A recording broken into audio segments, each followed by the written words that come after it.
Je m'appelle Ramakrishna. Je suis étudiant en kinésithérapie. Ma question est la suivante. Pourquoi Allah a-t-il eu besoin de créer Adam et Ève, ainsi que l'univers tout entier? Qu'est-ce qu'il en gagne? Et ma deuxième question est, tout est créé par quelqu'un. Donc, normalement, même Dieu doit avoir été créé par quelqu'un. Et pour finir, qui est Allah? Le frère a posé 3 questions. La première question est, pourquoi Dieu a-t-il créé Adam et Ève? Et quelle était sa raison de créer l'univers et les humains? Allah subhanahu wa ta'ala a créé Adam et Ève. Que la paix soit sur eux deux, afin que l'humanité puisse exister. Ils étaient des arrière-arrière-grands-parents. Allah dit dans la sourate Al-Hujurat, verset numéro 13, « Ya ayyuhan nasu inna khalaqnakum min dhakar wa untha wa ja'alnakum shu'uban wa qaba'ila lita'arafu inna akramakum 'inda Allahi atqakum inna Allaha alimun khabir. » Nous vous avons créé à partir d'un mâle et d'une femelle, et nous vous avons divisé en nations et tribus afin que vous puissiez vous connaître les uns les autres, non pas pour que vous vous méprisiez les uns les autres. Et le plus honoré aux yeux du Tout-Puissant est la personne qui a la piété. Les critères pour juger tout être humain ne sont pas la richesse, la couleur de peau, votre rang social ou vos principes, mais la taqwa. C'est la conscience de Dieu, la droiture et la piété. Ainsi, Adam et Ève étaient nos arrière-arrière-grands-parents, les vôtres aussi et les miens aussi. Toute l'humanité. Et Allah a dit dans la sourate Al-Isra, sourate 17, verset 70, « Walaqad karramna bani Adam » Le Tout-Puissant a honoré tous les enfants d'Adam, qu'ils soient nés en Inde, aux États-Unis, au Royaume-Uni, dans une famille hindoue, musulmane ou chrétienne. Allah dit qu'il a honoré tous les Bani Adam. Si vous êtes un être humain, Allah vous a honoré. Que votre nom soit Zakir, Abdullah, Ramu, Shankar. Si vous êtes né en tant qu'être humain, Allah vous a honoré. Maintenant, venons-en à la question. Pourquoi Dieu Tout-Puissant a-t-il créé les êtres humains? Allah a créé les êtres humains parce qu'il dit que c'est l'une de ses meilleures créations.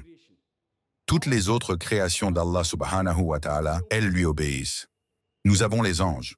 Tout ce que Dieu Tout-Puissant dit, les anges lui obéissent directement. Ils n'ont pas de libre arbitre. L'être humain est l'une des créations d'Allah subhanahu wa ta'ala qui possède le libre arbitre. Nous pouvons soit lui obéir, soit lui désobéir. Ainsi, Allah a créé une telle création. Nous sommes l'une de ses meilleures créations, sous la meilleure forme. Mais nous avons le choix d'obéir à Dieu ou de lui désobéir. Si vous obéissez à Dieu, vous irez au Jannah, vous irez au paradis. Si vous lui désobéissez, vous irez en enfer, vous irez au Naraka. C'est donc un test pour l'au-delà.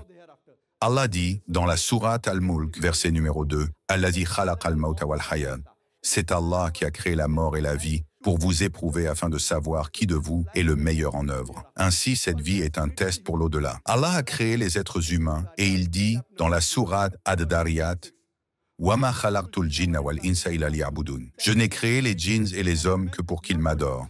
Nous sommes donc censés adorer, obéir au commandement d'Allah subhanahu wa ta'ala. C'est une création différente d'Allah subhanahu wa ta'ala qui possède le libre arbitre, pouvant même aller à l'encontre d'Allah subhanahu wa ta'ala ou lui obéir. Toutes les autres choses, les étoiles, les arbres, les montagnes, le Coran dit qu'elles font sajda à Allah subhanahu wa ta'ala. Ils se prosternent, ils obéissent à Allah. Nous avons un libre arbitre. Maintenant, quand Allah a donné le libre arbitre, avec ce libre arbitre, si nous lui obéissons, nous devenons supérieurs aux anges. Avec le libre arbitre, si nous lui désobéissons, nous devenons les partenaires du diable. Donc, il nous a créés pour être testés pour l'au-delà. Passons maintenant à votre deuxième question. Si tout a un créateur, alors qui a créé?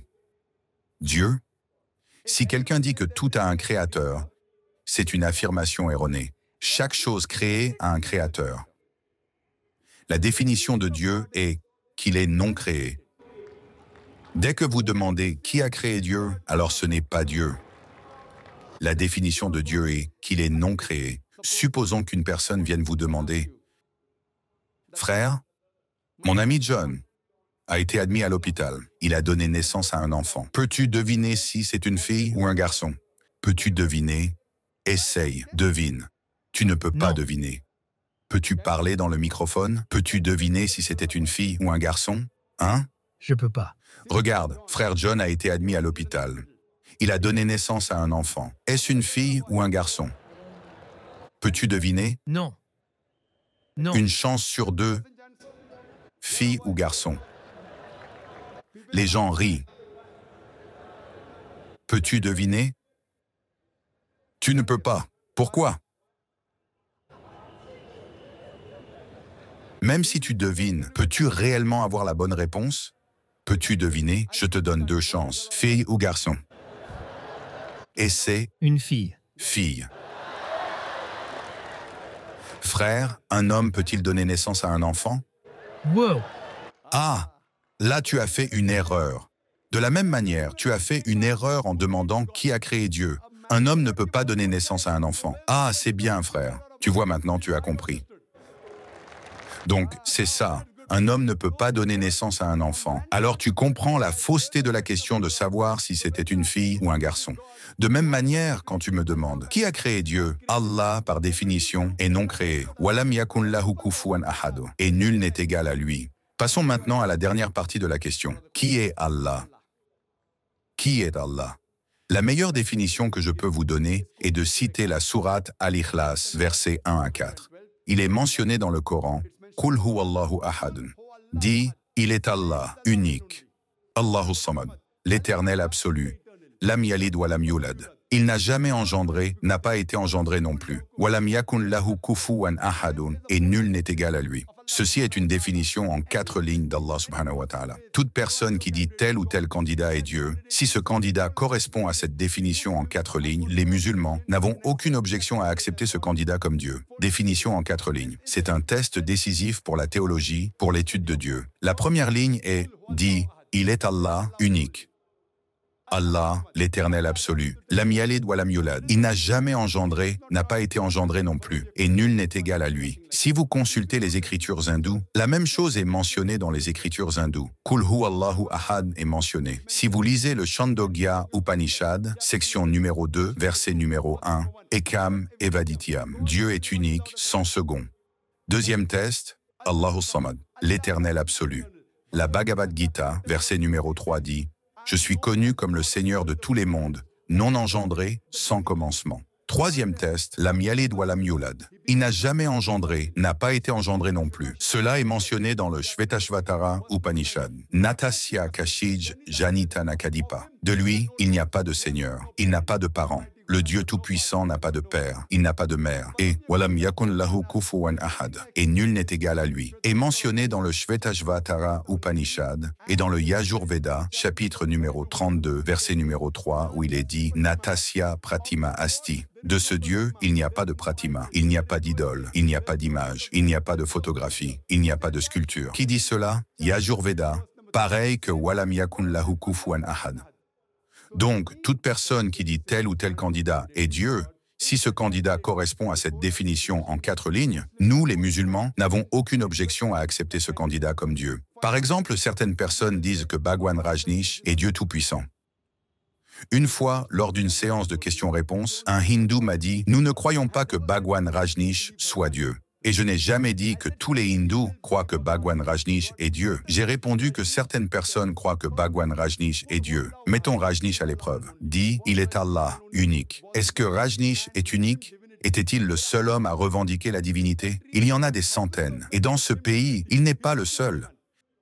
Mais les adeptes de Rajneesh disent, non, non, il est unique. Passons au deuxième test. L'éternel absolu. Est-ce que Rajneesh est l'éternel absolu? Nous savons, d'après sa biographie, de son autobiographie, qu'il souffrait d'asthme, de diabète, de douleurs chroniques au dos. Imaginez le Dieu tout-puissant souffrant d'asthme, de diabète, de douleurs chroniques au dos. Troisième test, il n'a jamais engendré, n'a pas été engendré non plus. Bhagwan Rajneesh est né au Madhya Pradesh. Il avait un père et une mère. En 1981, il va en Amérique, aux USA, et il entraîne des milliers d'Américains dans son village. Dans l'État de l'Oregon, il commence son centre et l'appelle Rajneeshpuram, dans son village. Plus tard, le gouvernement américain l'arrête et le met en détention. Rajneesh dit que le gouvernement américain l'a lentement empoisonné. Imaginez le Dieu Tout-Puissant étant lentement empoisonné. En 1985, le gouvernement américain l'expulse du pays. Il revient en Inde, dans la même ville, et retourne à son centre, qui s'appelle désormais Osho Commune. Et si vous allez au Samadhi de Rajneesh, il est mentionné dans son Samadhi, Bhagwan Rajneesh, Osho, jamais né, jamais mort, mais a visité la Terre du 11 décembre 1931 au 19 janvier 1990. Jamais né, jamais mort, mais a visité la Terre du 11 décembre 1931 au 19 janvier 1990. Ils ont oublié de mentionner son Samadhi, il n'a pas obtenu de visa pour 21 pays du monde. Le Dieu Tout-Puissant venant dans ce monde pour le visiter et nécessitant des visas pour aller dans différents pays. Et l'archevêque de Grèce a dit, « Si vous ne retirez pas Rajneesh de ce pays, nous brûlerons sa maison et celle de ses disciples. » Dernier test. Walam yakun lahu kufuwan ahad. C'est tellement rigoureux que personne d'autre que le véritable Dieu Tout-Puissant ne peut le passer. Dès que vous anthropomorphisez Dieu à quoi que ce soit, il n'est plus Dieu. Comme les humains, avec une barbe, un nez, 2 yeux, 2 oreilles, 2 mains. Dès que vous anthropomorphisez Dieu à quoi que ce soit dans ce monde, il n'est plus Dieu. Walam yakun lahu kufuwan ahad. Si quelqu'un dit que le Dieu Tout-Puissant est 1000 fois plus fort qu'Arnold Schwarzenegger, quelqu'un a-t-il entendu parler d'Arnold Schwarzenegger? L'homme qui a obtenu le titre de Mr. Univers. L'homme le plus fort du monde, l'homme le plus fort de l'univers. Dès que vous pouvez comparer Dieu à quelqu'un, que ce soit Arnold Schwarzenegger, Dara Singh, King Kong, que ce soit 1000 fois ou 1 million de fois, dès que vous pouvez comparer Dieu à quoi que ce soit dans ce monde, il n'est plus Dieu. Walam yakun lahu kufuwan ahad. Il n'y a rien qui lui ressemble. Ceci est une définition en 4 lignes d'Allah subhanahu wa ta'ala donnée dans le Coran. Quel que soit le Dieu que vous adorez, frère, mettez ce Dieu à l'épreuve de la sourate Al-Ikhlas. Si ce Dieu passe le test, c'est le vrai Dieu. Sinon, c'est un faux Dieu. N'hésitez pas à prendre l'abonnement pour soutenir la chaîne YouTube. Cela vous permettra d'avoir une traduction gratuite d'une vidéo de Zakir Naik de votre choix, ainsi que des vidéos traduites réservées uniquement aux membres, comme celle expliquant pourquoi les pays musulmans sont en retard comparés aux pays occidentaux, vidéos très intéressantes, et les vidéos publiques en avance. Merci pour votre soutien.